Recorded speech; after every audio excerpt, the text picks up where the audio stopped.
How on earth did the United States manage to land the first humans on the moon just 11 years after NASA was founded? In this documentary, we'll go through the incredible journey, how the United States succeeded in beating the Soviet Union in the space race and accomplished one of the greatest achievements in human history, landing humans on the moon. When it comes to achieving incredible feats of aerospace engineering, exploring the wonders of the universe, and realizing the dreams of astronauts from around the world, there's one organization that stands out above all others.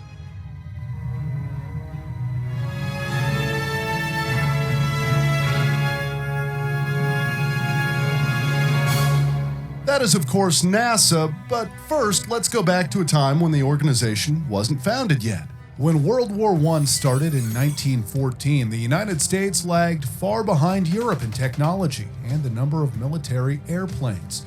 Great Britain had 400 military airplanes, Germany 1,000, and France even 1,400, while the United States only had 23. In order to catch up, the NACA, or National Advisory Committee for Aeronautics, was founded in 1915 on a mission to change the face of U.S. aviation. The research of this committee and its technological expertise laid the foundation for NASA. Unlike NASA's current huge budget of $22.6 billion, the NACA initially only had a budget of $5,000. The NACA received more funding in the following years, leading to groundbreaking research. They developed and tested new advanced airplane concepts and fixed problems the aviators had. For example, a common problem in the 1920s was that a wing would break off. Yeah, that's not too nice if you're flying at an altitude of 13,000 feet. Luckily, the NACA succeeded in making wings stronger and more aerodynamic. During World War II, these wings were not only on U.S. aircrafts, but also on the British Spitfire and even on enemy aircrafts like the German Focke-Wulf 190. World War II changed the pace and the kind of work that was done by the NACA. Basically, every U.S. aircraft in the war was tested and improved by the NACA.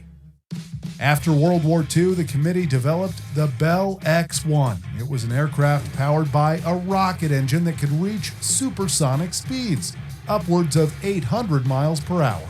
In 1947, Chuck Yeager became the first person to fly faster than the speed of sound in this machine. Flying a Bell X-1, Yeager broke the sound barrier, making him the fastest man alive. But then things quickly changed when tensions increased between the United States and the Soviet Union in what came to be known as the Cold War. It was during this time that the two superpowers began competing for a number of achievements in space, starting the space race.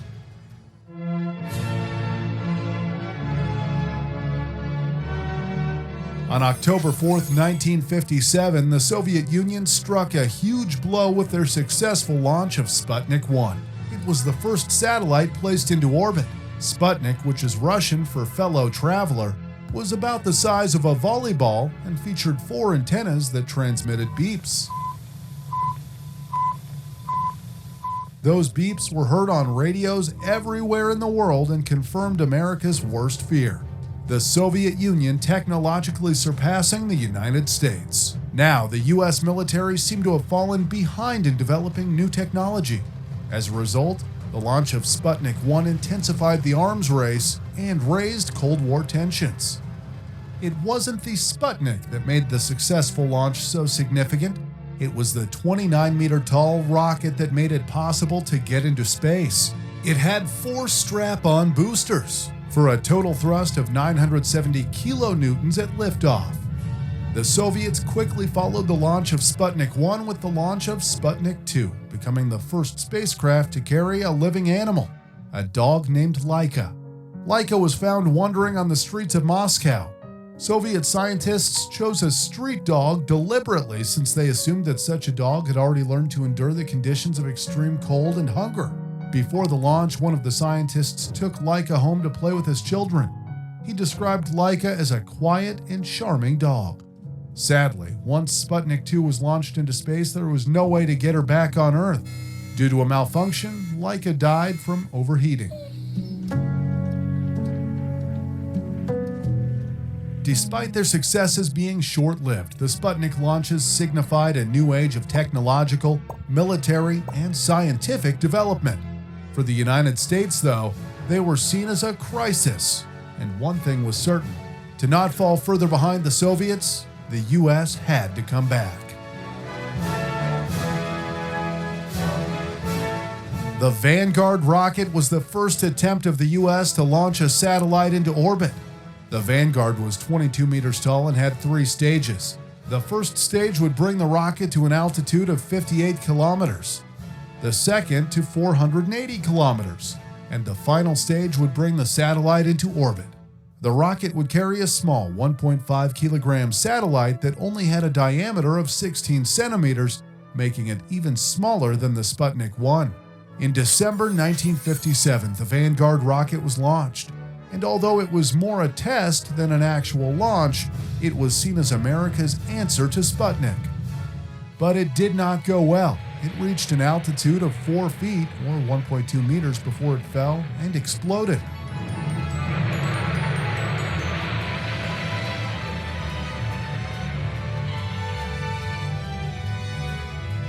The press mocked the failed attempt by calling it Kaputnik. After the failure of the Vanguard rocket, the U.S. Army started developing the Juno 1 rocket. The Juno 1 was a descendant of the German V-2 rocket that was used by Nazi Germany during World War II.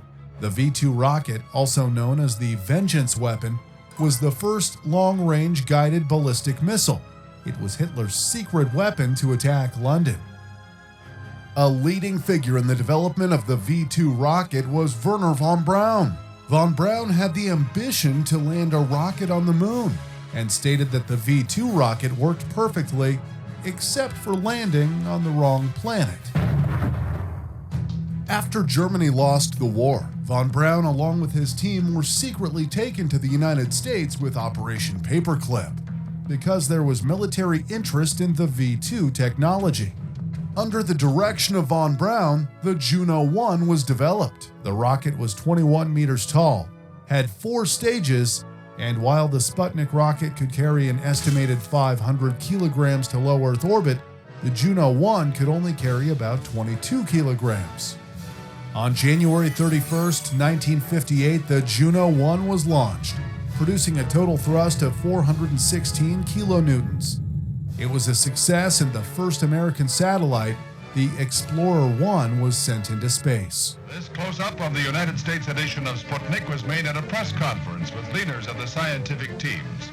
Dr. Wernher von Braun... Because of the work of von Braun and other former Nazis, the U.S. managed to be successful.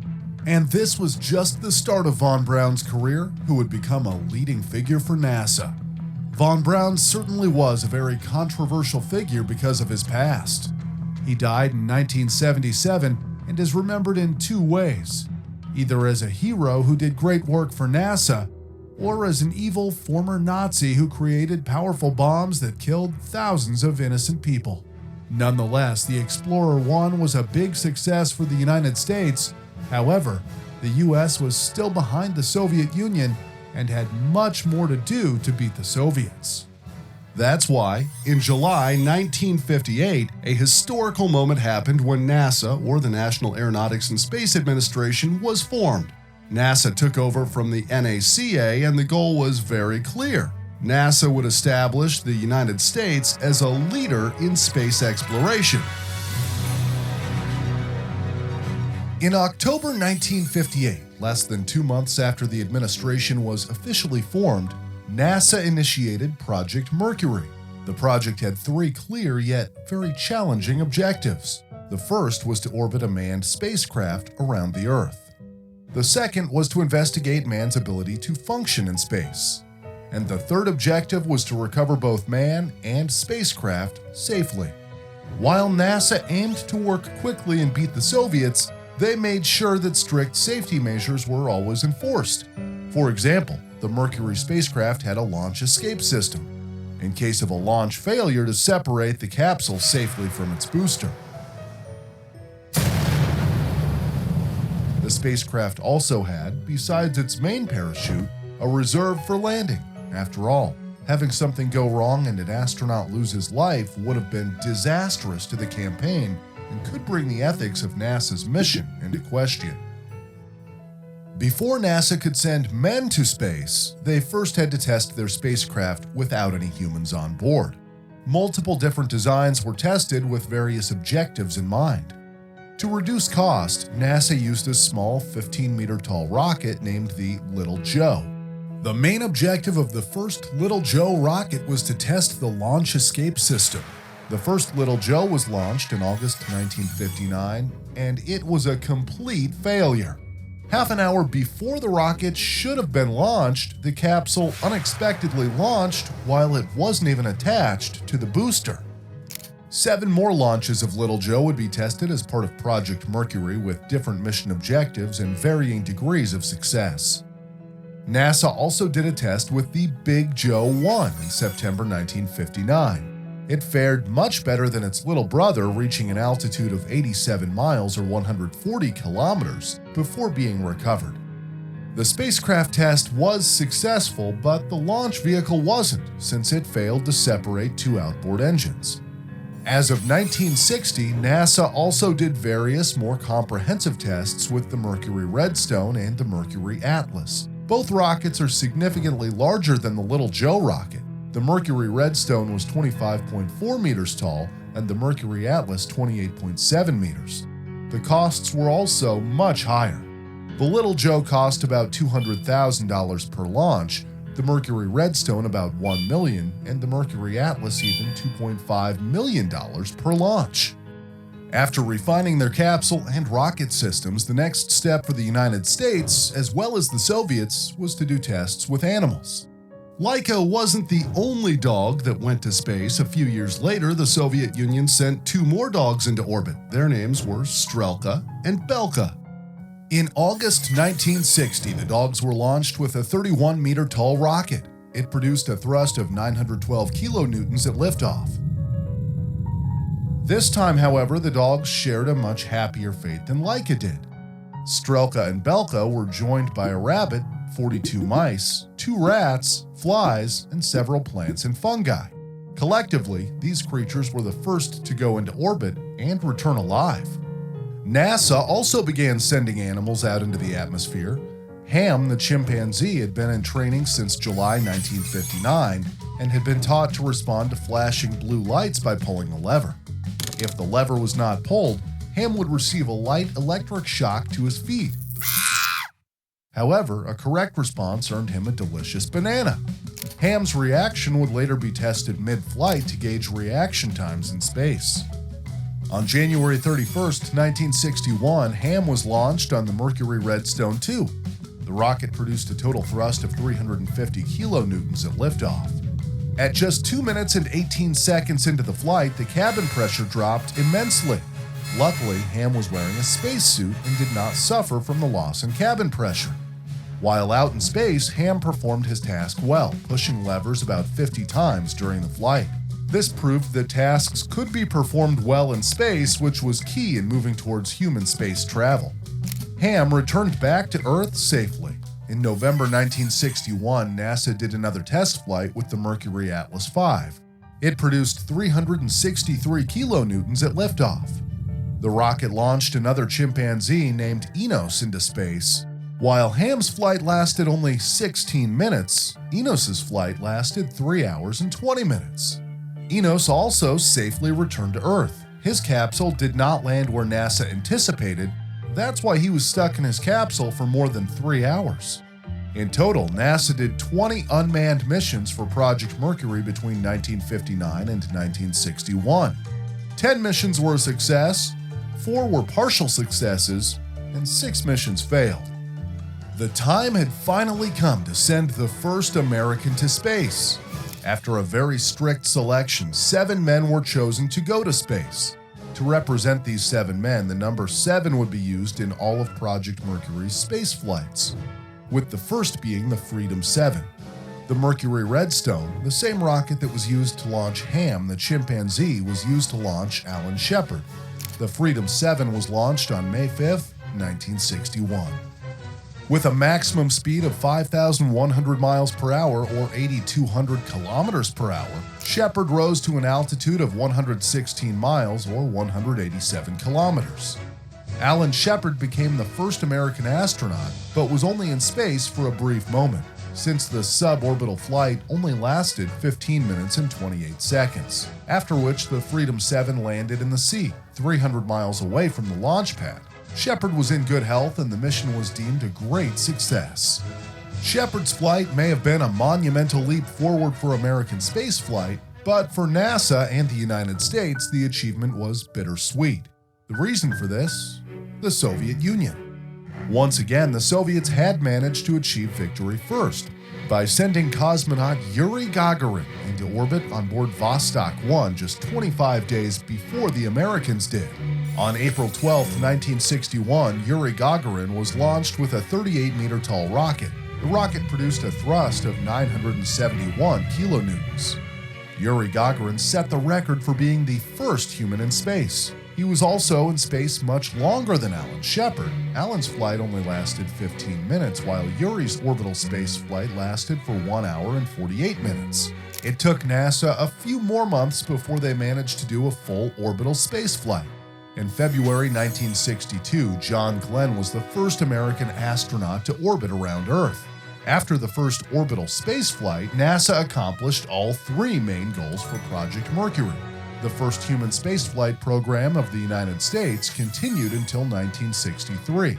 Although some flights were canceled, all of the 6 crewed Mercury flights were successful. In total, the project resulted in 53 hours, 55 minutes, and 27 seconds of manned spaceflights.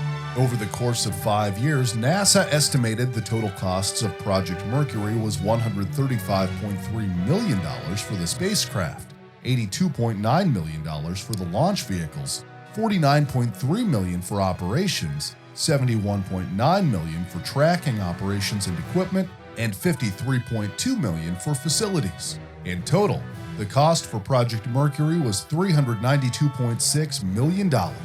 This would be equivalent to about $3.3 billion today. Having been beaten to the punch by the Soviet Union for a second time, the United States knew that they had to step up their game. That's why in 1962, John F. Kennedy gave a historical speech and confirmed NASA's newest project. We choose to go to the moon. We choose to go to the moon. We choose to go to the moon in this decade and do the other things, not because they are easy, but because they are hard. Because that goal will serve to organize and measure the best of our energies and skills. Because that challenge is one that we're willing to accept, one we are unwilling to postpone, and one we intend to win, and the others too. This sent a very clear message to the Soviets. The race to put a man on the moon had officially begun. Both the United States and the Soviet Union started preparing for one of the biggest challenges in human history.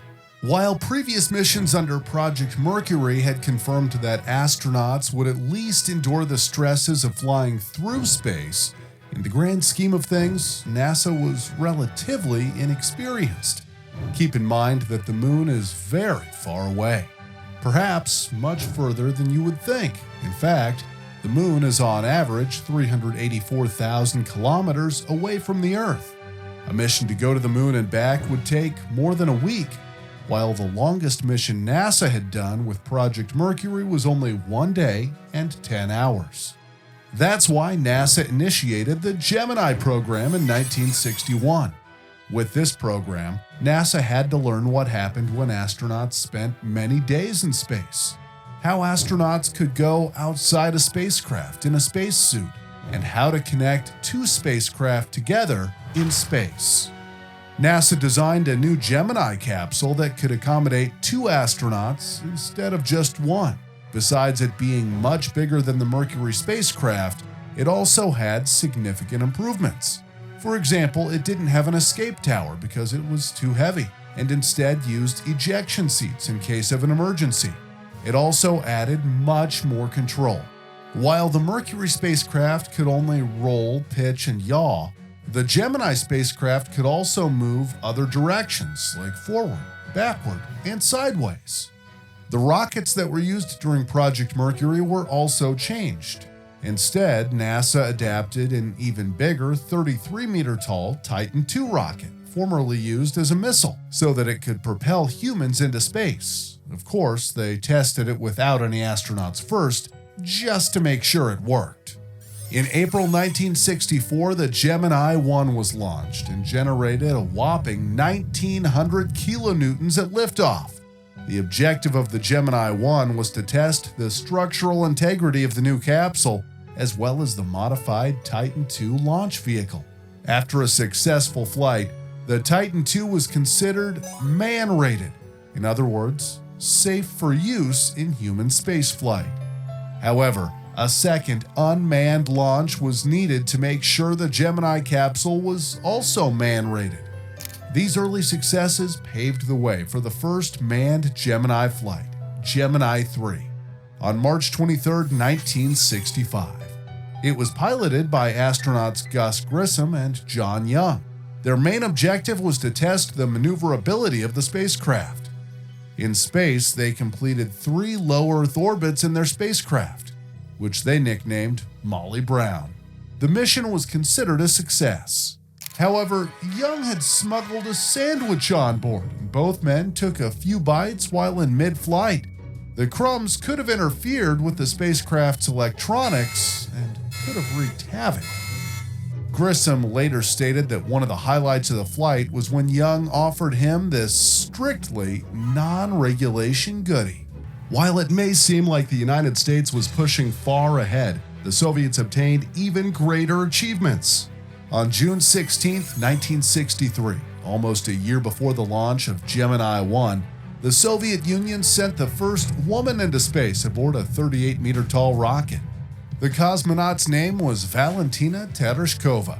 Although sending the first woman into space was a notable achievement, it was the fact that she returned to Earth after as many as 48 orbits after a stay in space for 2 days and 22 hours that was truly remarkable. At that point in time, Valentina had spent more time in space than all U.S. astronauts combined in just one continuous flight. What's more, just 3 days later, Soviet cosmonaut Valery Bykovsky orbited Earth 82 times and set a space endurance record by completing a solo flight that lasted for 4 days and 23 hours. The cosmonaut records and achievements kept on coming too. Spacewalks, or EVAs, extravehicular activities, were an essential part of the process if any man was ever going to walk on the moon. On March 18, 1965, Russian cosmonaut Alexei Leonov became the first person to leave a space capsule and float freely in orbit, while still attached to the spacecraft, of course. Even though he was only outside of his capsule for approximately 12 minutes, Leonov's suit swelled up and he couldn't get back inside via the airlock. He had to bleed his suit many times beyond what was considered safe to make his suit more flexible until he could eventually squeeze back into the spacecraft. Leonov later explained that his spacesuit was soaked in sweat from the terrifying experience. In spite of his near-death experience, the cosmonaut had secured yet another massive milestone victory for the Soviets. As you'd expect, though, NASA was hot on the Russians' heels. Less than 3 months later, on June 3, 1965, American astronaut Ed White undertook a spacewalk that lasted 23 minutes during the flight of Gemini 4. At the time, that was considered a great accomplishment and a lengthy spacewalk. To put this achievement into context, nowadays astronauts at the International Space Station go on spacewalks for up to 8 hours, depending on their mission. With NASA's Gemini flights coming rapidly in 1965, Gemini 7 was launched on December 4th. Its astronauts were Frank Borman and Jim Lovell. It's the same Jim Lovell who later became mission commander of the infamous Apollo 13 mission. Gemini 7 was significant because it set an endurance record of almost 14 days in space. The crew orbited Earth 206 times in that span of time and doubled the total duration that any human had spent in space so far. This mission was incredibly important since it proved that humans could survive for long durations in space, which was necessary for going to the moon. Gemini 8 took off on March 16, 1966, with the purpose of successfully docking 2 spacecraft in orbit. While technically this was achieved, the flight is also noted for being the first U.S. spacecraft to suffer a critical in-space system failure, which put its astronauts' lives at risk. The crew consisted of David Scott and the most famous astronaut of all time, Neil Armstrong. For largely unknown reasons, shortly after docking, the thruster malfunction put the spacecraft and its crew into a spin. According to NASA, as the spin rate approached 1 revolution per second, the astronauts' vision became blurred. The tumbling needed to be stopped. Thankfully, Armstrong's quick thinking enabled him to regain control of the spacecraft by using the re-entry control system to stop the spin. The crew of Gemini 8 safely returned to Earth in the early hours of the next day. Despite the wild ride, completing the actual docking procedure was a vital step forward and would be an essential process in the moon landings. The original crew for Gemini 9, command pilot Elliot C. and pilot Charles Bassett, sadly never got the chance to experience their dream of being in space. While on a routine flight with a jet trainer, Elliot C. tried to land the aircraft but crashed since he missed the runway. Both men did not survive the crash. The mission was renamed Gemini 9A and the backup crew was launched in June 1966. In the following months, more Gemini missions followed. Some notable achievements were accomplished with Gemini 11 as it flew higher than any other NASA mission before. And the final mission, Gemini 12, set a new record for the longest spacewalk, with 5 hours and 30 minutes. From 1961 to 1966, a total of 12 missions were completed as part of Project Gemini, including 2 unmanned missions and 10 crewed missions. Project Gemini set some huge leaps forward. The total cost for the project was $1.3 billion, which would be, due to inflation, over $10 billion today. At the end of Project Gemini in 1966, NASA felt well-positioned to achieve its ultimate goal and the promise their president had put forward, to send man to the moon and be the first nation to set foot on it. NASA's theories had been put into practice, lessons had been learned, and their crew had gained some vital experience. All that was left now was to go out there and actually do it.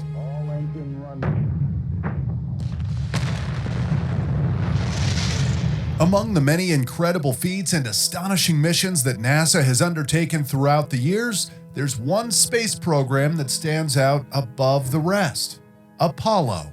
The numerous tests and the 12 manned space flights that took place between 1961 and 1972 altered the course of human history and effectively put an end to the space race between the USA and the Soviet Union.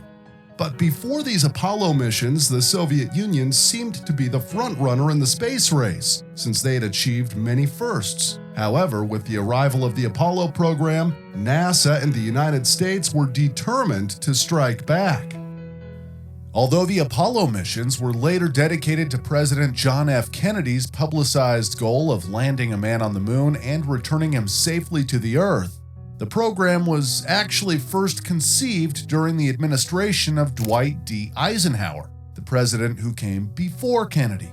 It was intended as a follow-up to Project Mercury and to explore 3-man space flights as opposed to the 2-man flights with the Gemini spacecraft or the solo flights with the Mercury spacecraft. According to NASA, Apollo's main goals included establishing the technology to meet other national interests in space, carrying out a program of scientific exploration of the moon, developing human capability to work in the lunar environment, and achieving superiority in space for the United States. In 1959, the Little Joe was developed. 4 years later, in 1963, NASA built a 26-meter-tall rocket named the Little Joe 2. It wasn't so little anymore, though. The rocket was used to make sure the Apollo launch escape system was man-rated at minimum cost early in the program. In total, 5 uncrewed tests were done with the Little Joe 2. A much bigger rocket, The 55-meter-tall Saturn I was built in 1961. 10 Saturn I rockets were flown before it was replaced by the heavy-lift derivative Saturn 1B. The Saturn 1B was a huge 68-meter-tall rocket. While the Saturn I could carry 20,000 pounds to low Earth orbit, the Saturn 1B could carry more than double that amount. After NASA had done a few test flights with the giant rocket, the time had come to launch the first crewed mission. However, things didn't exactly get off to the best of starts, though. On January 27, 1967, Gus Grissom, Edward White, and Roger Chaffee were sitting in the Apollo spacecraft during a test.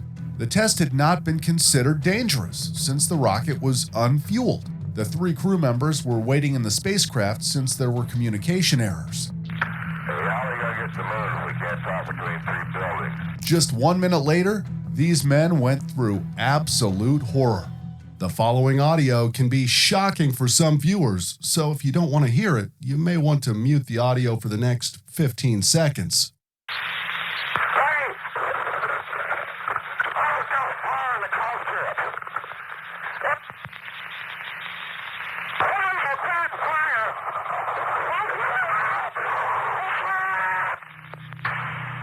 The plug door hatch could not be opened because of the internal pressure in the cabin, and all 3 men died because of the fire.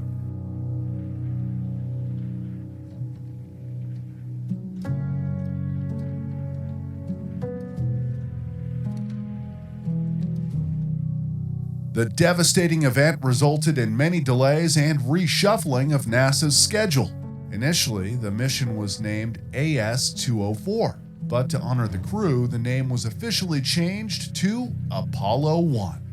There was never an Apollo 2 or 3 flight. Apollo 4 was the first uncrewed test flight of the famous Saturn V launch vehicle, which was a 111-meter-tall rocket, making it the largest rocket ever built. And that record has not yet been broken as of February 2021.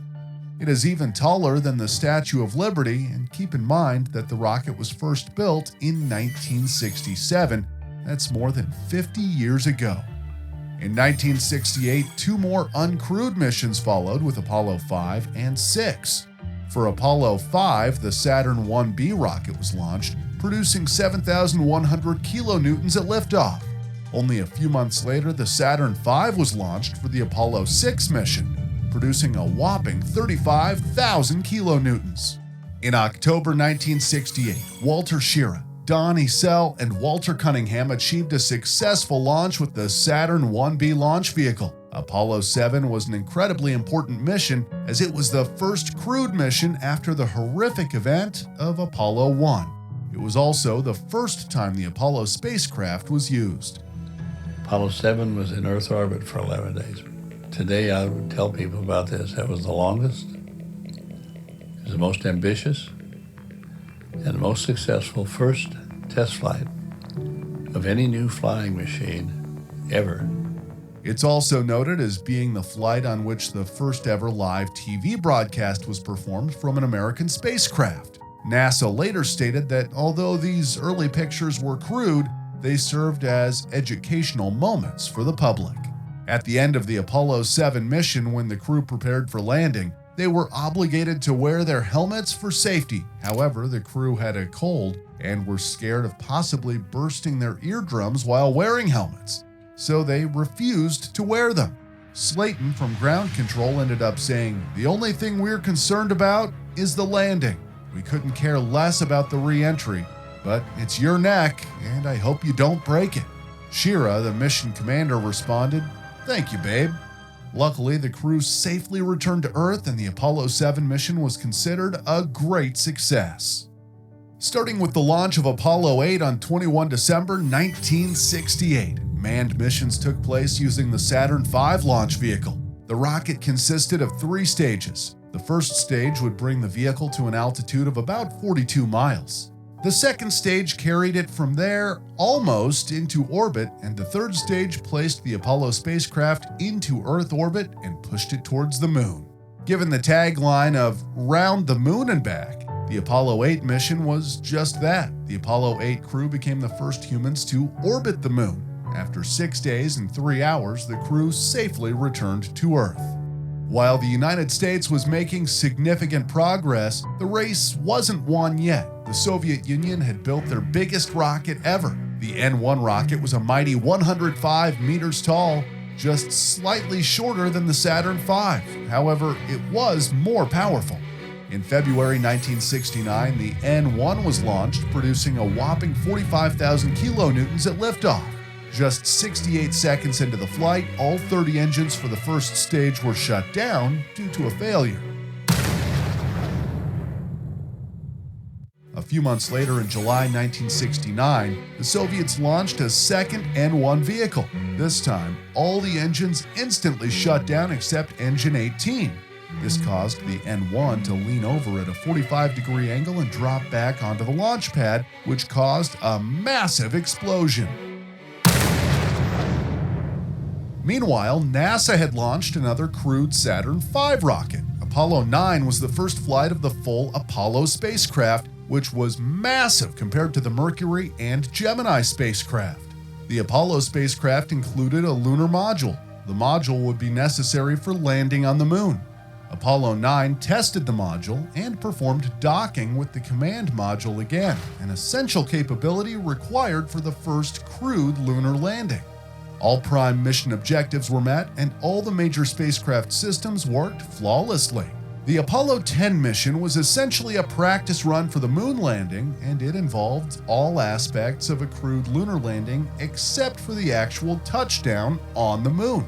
The lunar module got as close as 9.7 miles to the lunar surface. All mission objectives were achieved, including multiple live color TV transmissions. Here's the code name of our lunar module, Snoopy. And Snoopy was a fairly good dog for us. In fact, it's a fantastic vehicle to fly. On July 16, 1969, the crew of Apollo 11 set off on what would become the most famous and arguably the most significant spaceflight ever. We have a liftoff on Apollo 11. Just 4 days after launch, the crew arrived at the moon on July 20th. Neil Armstrong and Buzz Aldrin successfully landed the lunar module on the moon. The Eagle has landed. Referring to the name given to the lunar module of Apollo 11, Eagle. An estimated 650 million people across the world watched as Neil Armstrong descended the steps of the lunar module and took man's first step onto the surface of the moon. Armstrong famously declared, "It's one small step for man, one giant leap for mankind." or did he? Fun fact, despite it being one of the most famous lines said in human history, Armstrong maintains he was actually misquoted. He actually said that's one small step for a man, since man and mankind are essentially the same thing and wouldn't have made sense without the A. It's just that people didn't hear the A, Neil Armstrong told the press after the Apollo 11 mission. Buzz Aldrin and Neil Armstrong explored the moon's surface, planted an American flag, took pictures, and collected 47.5 pounds of lunar material to bring back to Earth. The two astronauts became immensely famous upon their return, as you would expect. But do you know the third astronaut's name? Command Module pilot Michael Collins. He stayed in the command module all alone, orbiting the moon while his colleagues were wandering around on its surface. Collins was the first person to have performed more than one spacewalk, and it's a shame that his name often gets forgotten. Well, here's to you, Mike. And now you know his name. Maybe it will help you out if you're ever asked at a pub quiz, who was the third lesser-known astronaut who flew on board Apollo 11. Another fact that often surprises people is that NASA sent a total of 24 astronauts to the moon, 12 of whom actually walked on the moon's surface. And apparently, walking on the moon isn't as easy as it seems. Hang on.